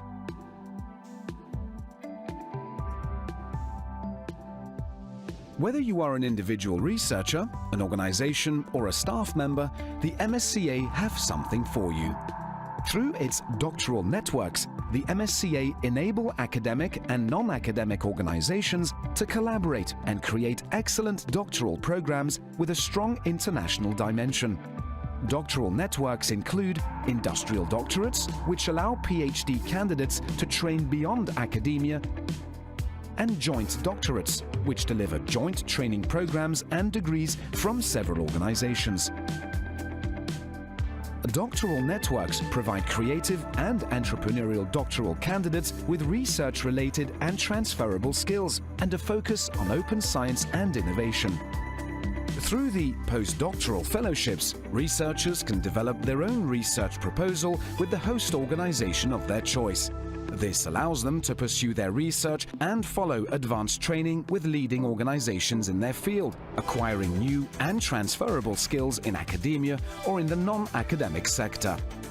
Researchers can choose between European fellowships or global fellowships, enabling them to gain international experience either in Europe or in any country of the world. Under co-fund, an organization can get co-funding for its own doctoral or postdoctoral programs at regional, national, or international level if it follows the excellence principles and working conditions of the MSCA. Co-fund promotes excellent training and career development for researchers, thus spreading MSCA best practices to new or existing schemes. Through its staff exchanges, the MSCA enable organizations to exchange research and innovation staff worldwide in the framework of joint projects. This includes researchers, as well as technical, managerial, or administrative staff. Staff exchanges allow knowledge transfers among disciplines and between academia and the non-academic sector. Finally, through the MSCA and Citizens Initiative, organizations can bring research closer to the public by organizing activities and events during the European Researchers' Night.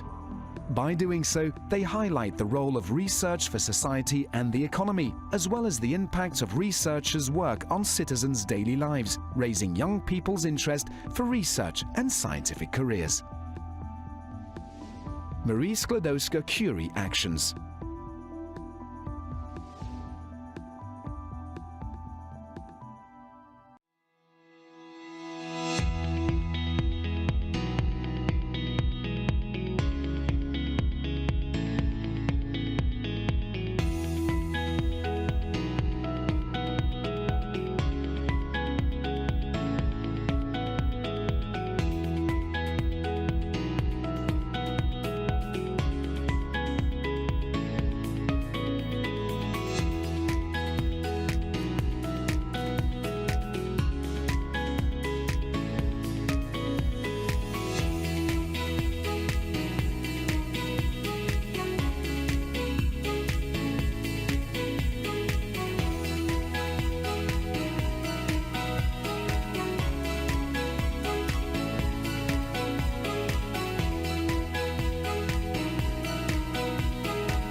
What is MSCA?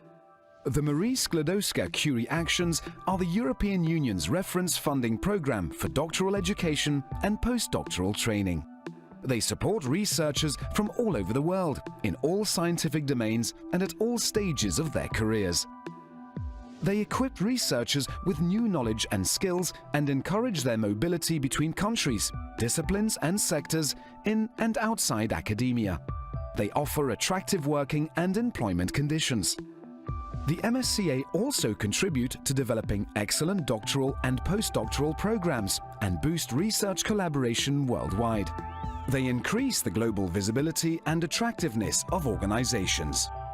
By supporting innovative research, the program contributes to finding innovative solutions to the challenges faced by our societies.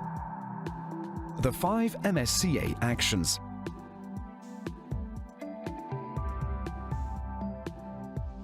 Whether you are an individual researcher, an organization, or a staff member, the MSCA have something for you. Through its doctoral networks, the MSCA enable academic and non-academic organizations to collaborate and create excellent doctoral programs with a strong international dimension. Doctoral networks include industrial doctorates, which allow PhD candidates to train beyond academia, and joint doctorates, which deliver joint training programs and degrees from several organizations. Doctoral networks provide creative and entrepreneurial doctoral candidates with research-related and transferable skills and a focus on open science and innovation. Through the postdoctoral fellowships, researchers can develop their own research proposal with the host organization of their choice. This allows them to pursue their research and follow advanced training with leading organizations in their field, acquiring new and transferable skills in academia or in the non-academic sector. Researchers can choose between European fellowships or global fellowships, enabling them to gain international experience either in Europe or in any country of the world. Under co-fund, an organization can get co-funding for its own doctoral or postdoctoral programs at regional, national or international level if it follows the excellence principles and working conditions of the MSCA. Co-fund promotes excellent training and career development for researchers, thus spreading MSCA best practices to new or existing schemes. Through its staff exchanges, the MSCA enable organizations to exchange research and innovation staff worldwide in the framework of joint projects. This includes researchers, as well as technical, managerial or administrative staff. Staff exchanges allow knowledge transfers among disciplines and between academia and the non-academic sector. Finally, through the MSCA and Citizens Initiative, organizations can bring research closer to the public by organizing activities and events during the European Researchers' Night.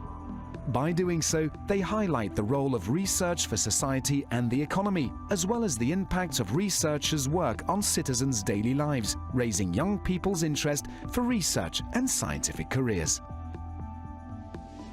Marie Skłodowska-Curie actions.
What is MSCA?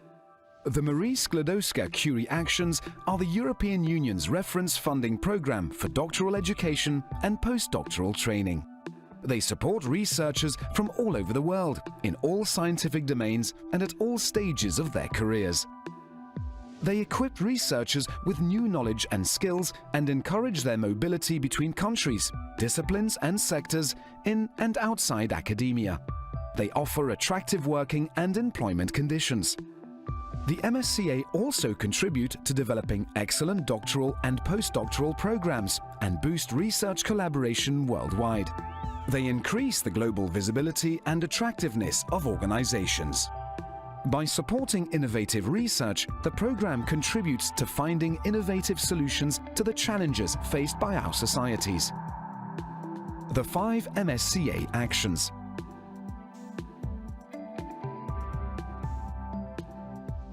Whether you are an individual researcher, an organization, or a staff member, the MSCA have something for you. Through its doctoral networks, the MSCA enable academic and non-academic organizations to collaborate and create excellent doctoral programs with a strong international dimension. Doctoral networks include industrial doctorates, which allow PhD candidates to train beyond academia, and joint doctorates, which deliver joint training programs and degrees from several organizations. Doctoral networks provide creative and entrepreneurial doctoral candidates with research-related and transferable skills and a focus on open science and innovation. Through the postdoctoral fellowships, researchers can develop their own research proposal with the host organization of their choice. This allows them to pursue their research and follow advanced training with leading organizations in their field, acquiring new and transferable skills in academia or in the non-academic sector.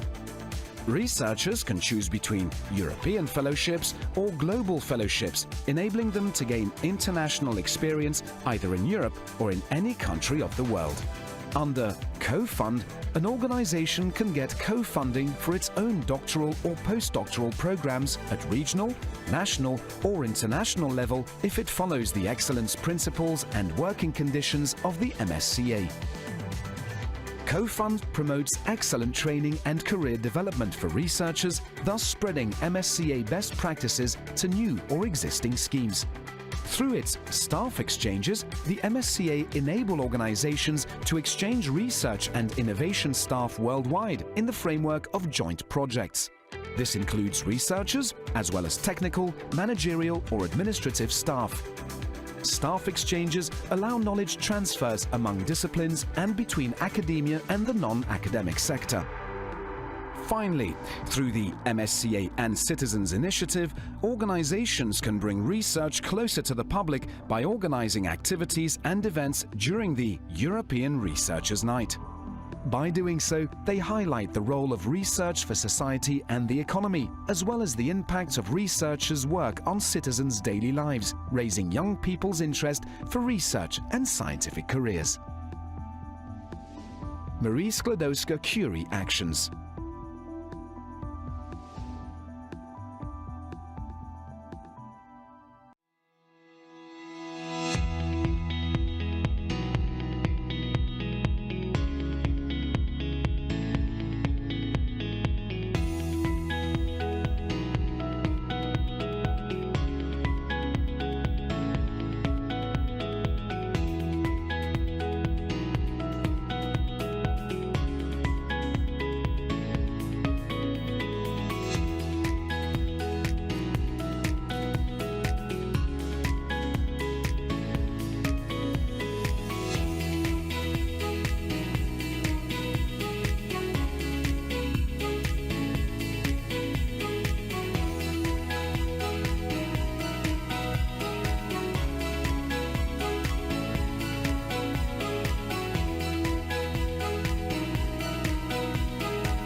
What is MSCA? The Marie Skłodowska-Curie actions are the European Union's reference funding program for doctoral education and postdoctoral training. They support researchers from all over the world, in all scientific domains and at all stages of their careers. They equip researchers with new knowledge and skills and encourage their mobility between countries, disciplines and sectors in and outside academia. They offer attractive working and employment conditions. The MSCA also contribute to developing excellent doctoral and postdoctoral programs and boost research collaboration worldwide. They increase the global visibility and attractiveness of organizations. By supporting innovative research, the program contributes to finding innovative solutions to the challenges faced by our societies. The 5 MSCA actions.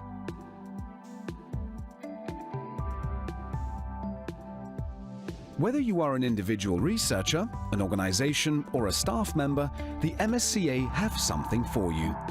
Through its doctoral networks, the MSCA enable academic and non-academic organizations to collaborate and create excellent doctoral programs with a strong international dimension.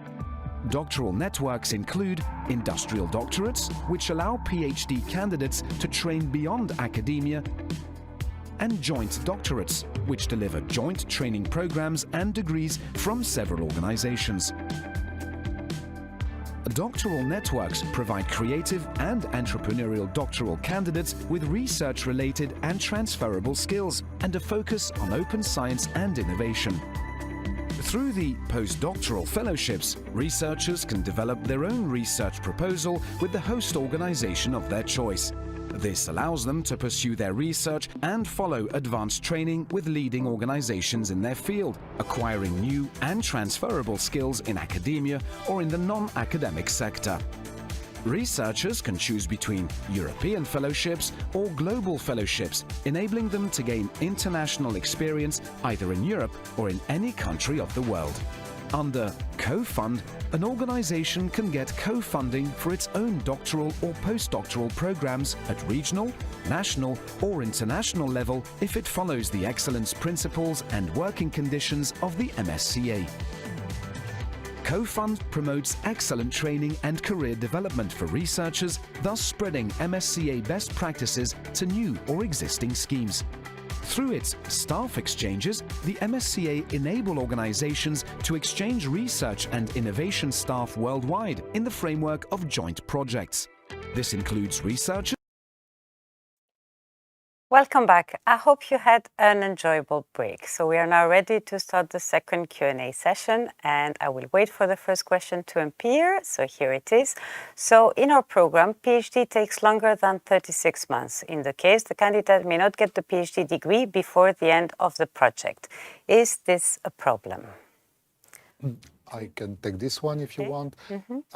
So no, that is not a problem. The eligibility rule is that the fellow is enrolled in a PhD, but there's nothing that says that he or she has to obtain the PhD or defend the PhD before the end of the project. Thank you very much, Julien. So The research and training program for the fellows. thank you very much, Audrey. So the next question is secondments. What is the minimum number of secondments per student and or duration of those? I could take this one. So there is no minimum number of secondment or minimum duration, except that, of course, you should implement the secondments as they were described in the proposal that you submitted and which was transformed into the grant agreement. So you should stick to that as much as possible, and of course alert your project officer if some changes were to be made. There is no minimum, but there's, depending on the type of action, there is a maximum secondment time, and that's for DN, that's 1/3 of the overall duration of the fellowship, and for JDs and IDs, there is no maximum. Thank you very much, Julien. So still a question on secondment. So can a secondment be done at another entity from the same country of the host beneficiary of the fellow doctoral candidate? I can take this one. Okay. Yes, indeed, there is no specific rules, and you can have secondments in any other beneficiary associated partners within the consortia from any countries, any sectors. So it's fully fine to have it in the same country as the recruiting beneficiary. And of course, it should also be in line with what you have described in your description of action at proposal stage as well. Indeed, and if there is, just to complement, if there is a change, of course, I mean, we're open to changes. As Audrey said before, I mean, it's a research project, the needs change, just inform us beforehand, and so we can approve the change. So another question on secondments, can secondments in industrial doctorates have different patterns? For example, some doctoral candidates do it as an 18-month block, other alternate weeks, or is best to standardize across the doctoral network? So, I mean, I would say, I mean, there is no rule for that, but of course you have to take into consideration the consequences for the doctoral candidate. So we might assume that maybe, different institutions, maybe different countries, maybe alternating weeks might not be the easiest for the doctoral candidate, would need to move around quite a lot.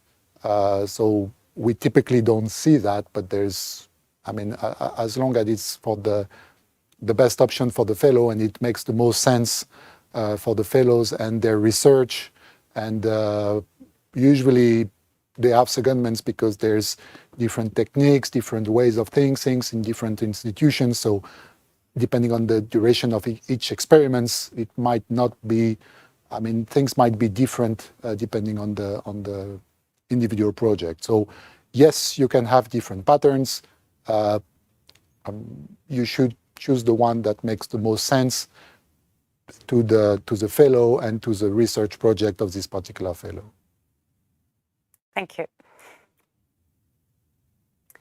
So the next question is, are letters of commitment no longer needed for associated partners added to the consortium after the start of the project? And the answer is simply yes.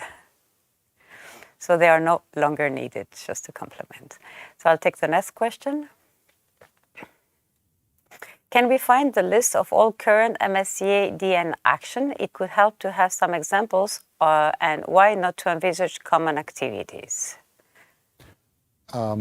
Yes, if you go to Cordis, and probably maybe this we could and the dashboard. Yes, we can give the links maybe in the set of documents that we will publish on the event page.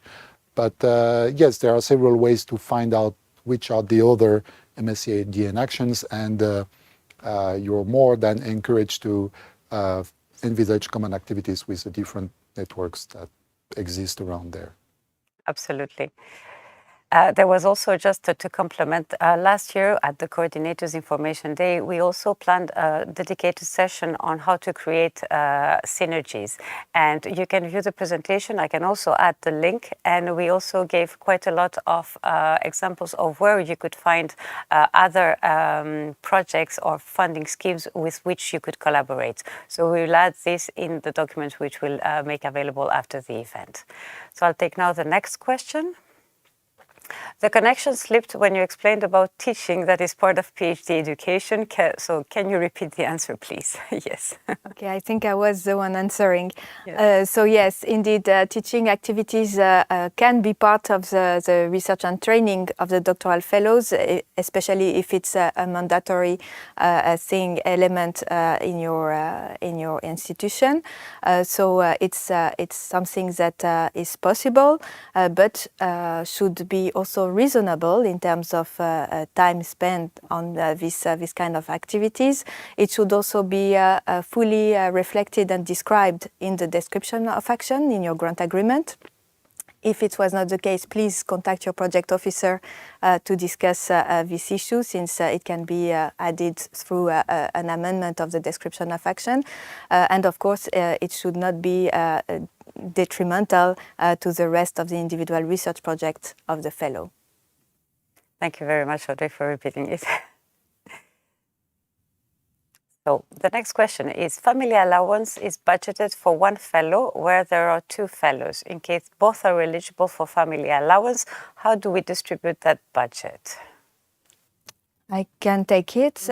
So initially at proposal stage, the family allowance has been calculated based on an assumption that 75% of the fellows would need this family allowance.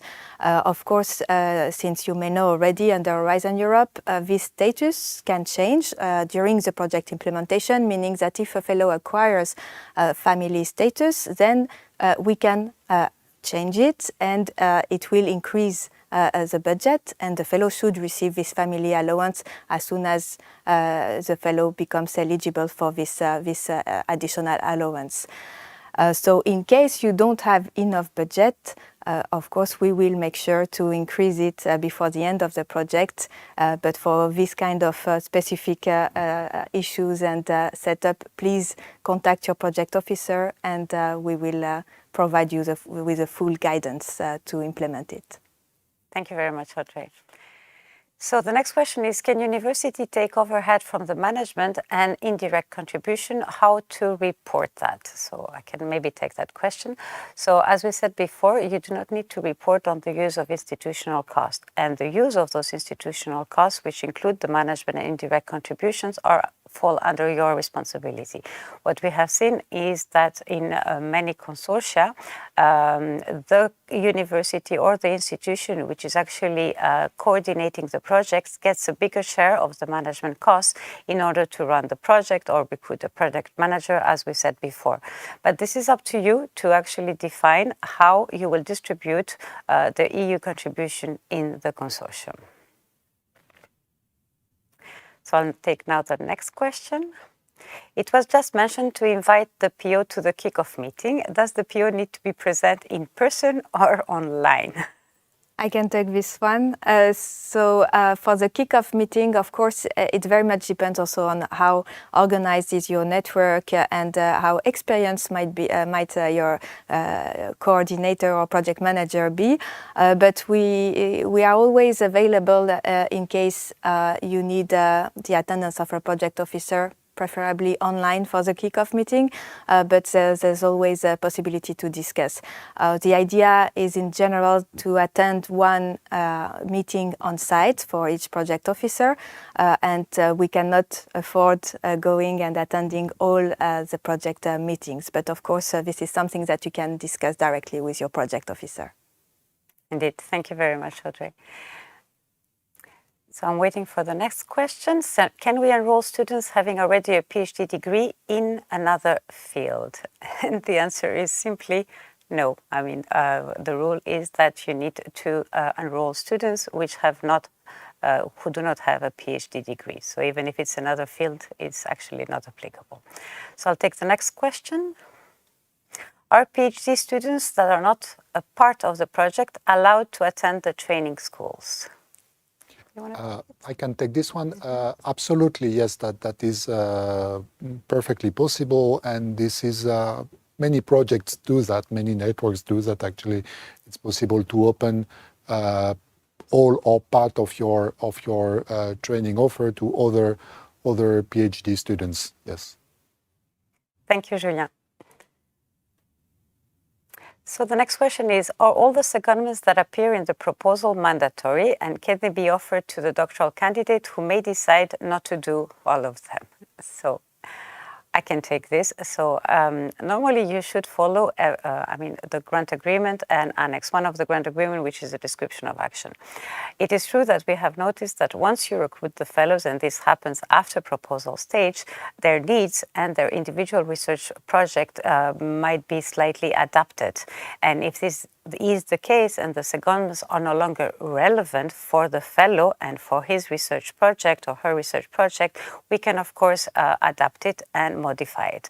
What is really important in all those cases, because as we said before, we are flexible, is that you inform us beforehand. The problem is that when we are not informed beforehand, it becomes afterwards when we discovered a non-compliance event which can have consequences. But when we are informed in advance, we can actually, of course, approve the modifications if they are relevant and justified for the fellow.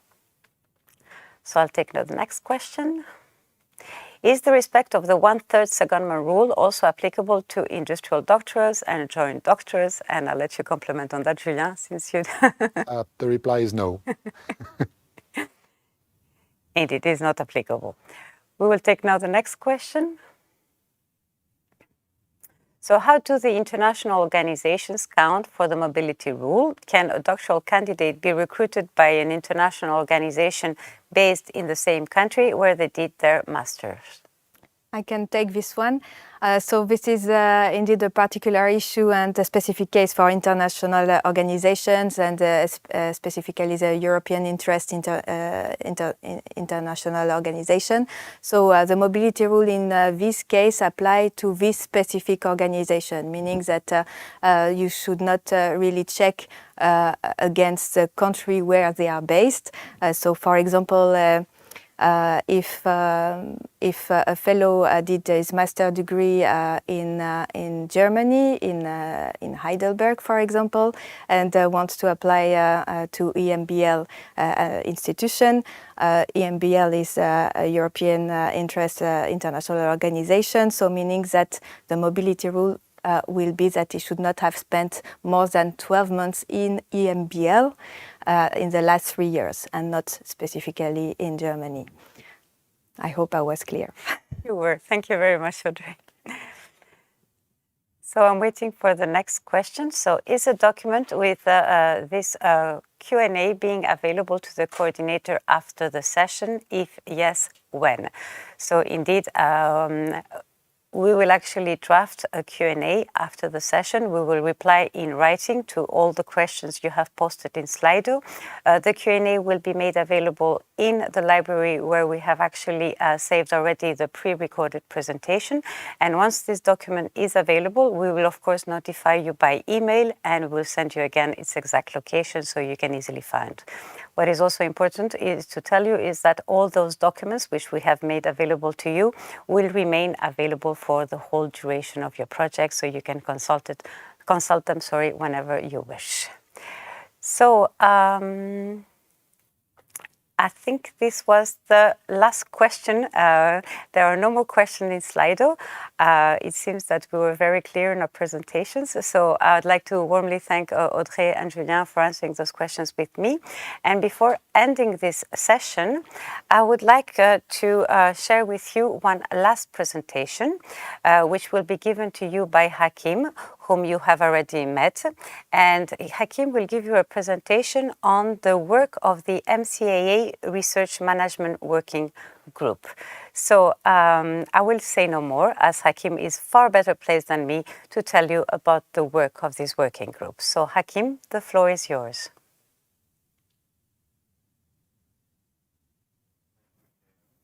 Hakim, I will briefly introduce myself again and my background to give you an idea where I'm coming from.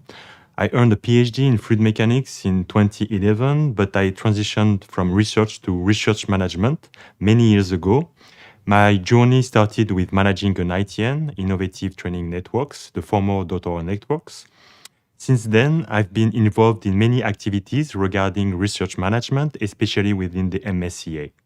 In 2022, along with Jonas Krebs and Ethan Segev, we co-founded the Pan-European Network of Project Managers for ITN and DN projects, which has since evolved into the Research Management Working Group of the Marie Curie Alumni Association. So the working group is currently chaired by Ethan. So during this short talk, I will briefly introduce the MSCA and present the Research Management Working Group.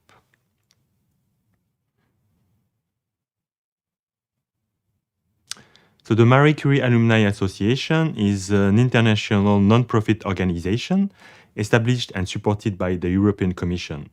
The mission of the MSCA is to bring together the MSCA community, support the career development of current and past MSCA beneficiaries at all career stages, and advocate for researchers across regions and disciplines. Its vision is to create an inclusive and sustainable research environment that enables knowledge to benefit society. Its goals are the career development of MSCA members, advocacy for researchers. Membership is free and open to any past or present beneficiary of funding under any of the past or present MSCA program. There are over 22,000 members, and I strongly encourage you to invite your future fellows to apply for membership so they can benefit from all the association has to offer. So what are the roles of project managers in MSCA ITN DN projects? So the main responsibilities of project managers typically include all of these roles. So the project planning and coordination role involves overseeing project timelines, milestones, and ensuring alignment with MSCA guidelines while coordinating activities across participating institutions and stakeholders. For financial and budget management, the project manager is in charge of managing budgets, financial reporting, and resource allocation, ensuring compliance with MSCA financial rules, and collaborating with finance departments. In recruitment and onboarding, the project manager supports the recruitment of fellows, facilitates their onboarding, and ensures compliance with MSCA standards to help researchers integrate smoothly into the project. For training program coordination, the project manager organizes and tracks training events, workshops, and secondment, ensuring interdisciplinary training with academic and industry partners in line with the MSCA spirit. In communication and dissemination, the project manager handles internal and external communication, ensuring the dissemination of research results, publications, and project visibility through various platforms. The reporting role involves preparing and submitting deliverables, progress and financial reports to the RIA. In stakeholder and partner relations, the project manager acts as the main contact point for project stakeholders, facilitating collaboration and ensuring effective communication between partners.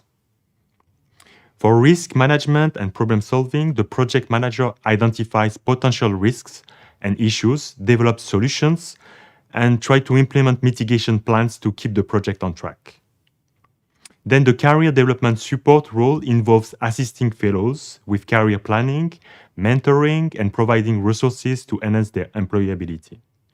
Lastly, the quality assurance and compliance role ensures that all project activities comply with MSCA regulations and ethical guidelines, maintaining high standards and addressing legal and data protection requirements across all activities. So you can see there are many activities to manage, and the project managers are here to oversee and support them. Now, let's focus on the research management working group. So we are a community dedicated to facilitating the exchanges among project managers involved in MSCA project. We are a community of practice to share experiences and good practices dealing with many aspects of MSCA projects. Recruitment, financial and legal issues, secondments, communication, training, reporting, and so on. The list is non-exhaustive. It deals with all aspects in the daily management of MSCA projects. Our mission extends beyond information sharing. We are also a community of practice to promote joint activities across networks and disciplines. We actively foster collaborative initiatives. Members gain valuable insights into numerous ongoing projects, fostering connections and synergies among project managers and research projects. We are also a community of practice to strengthen the roles of project managers that are more and more acknowledged as they allow projects to run much more smoothly. We work towards sustainable knowledge and support platforms.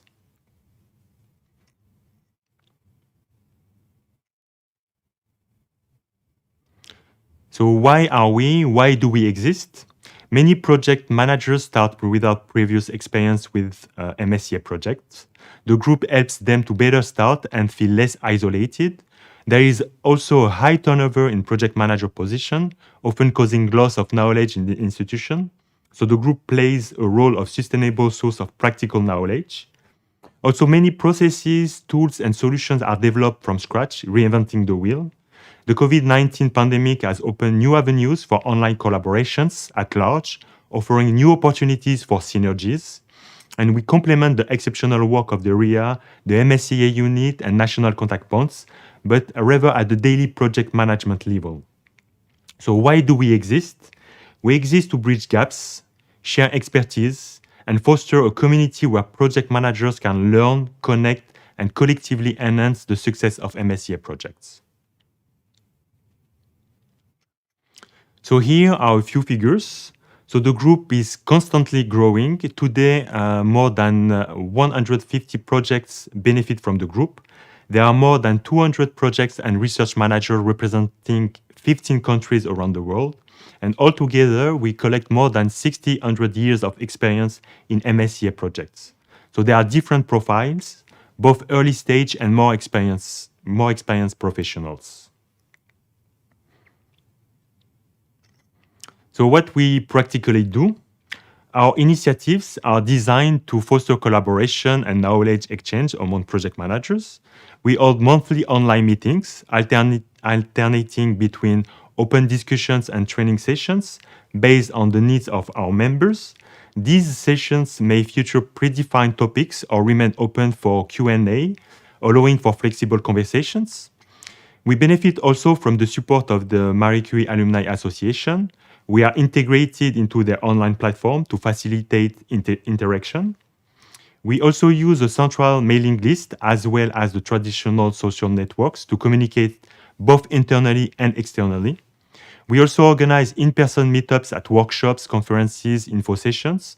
For instance, last September, we organized an in-person meeting in Brussels that included an internal working group meeting, a meeting also with representatives of the MSCA unit as well as the RIA to discuss the roles of project managers and the training in conflict management. We actively encourage co-organized events between MSCA projects. We are also active in advocating for the role of project managers. We maintain regular contact with the RIA, the MSCA unit, and other relevant stakeholders to discuss project managers' roles, promote their recognition, and work towards making their responsibilities more manageable. So through these activities, we try to create a dynamic environment where project managers can connect, share insights, and learn from each other.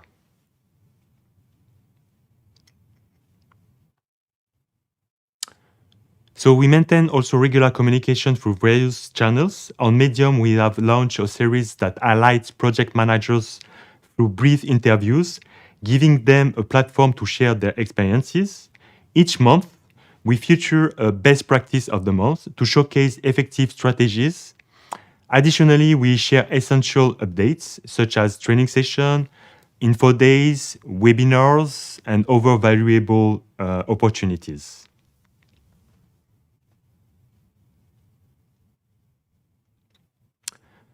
So here is my last slide. So this presentation is also a warm welcome to all new coordinators and project managers. MSCA projects are very exciting projects, and the group aims to facilitate your journey. So do not hesitate to contact us. This is a very open group, so feel free to join. You are more than welcome. The doors are widely open, but it's up to you to enter. So the presentation will be made available, and you will have our contact details. So in case you have questions, do not hesitate to put them in Slido. I think all the questions will be collected, and then I will be happy to provide a reply. So thank you for your attention, and good luck and have fun with your project. Michaela? Thank you very much, Hakim, for this very insightful presentation. It's quite an exciting work you're doing there, and I really encourage all of you to actually open the door and go and actually contact this working group.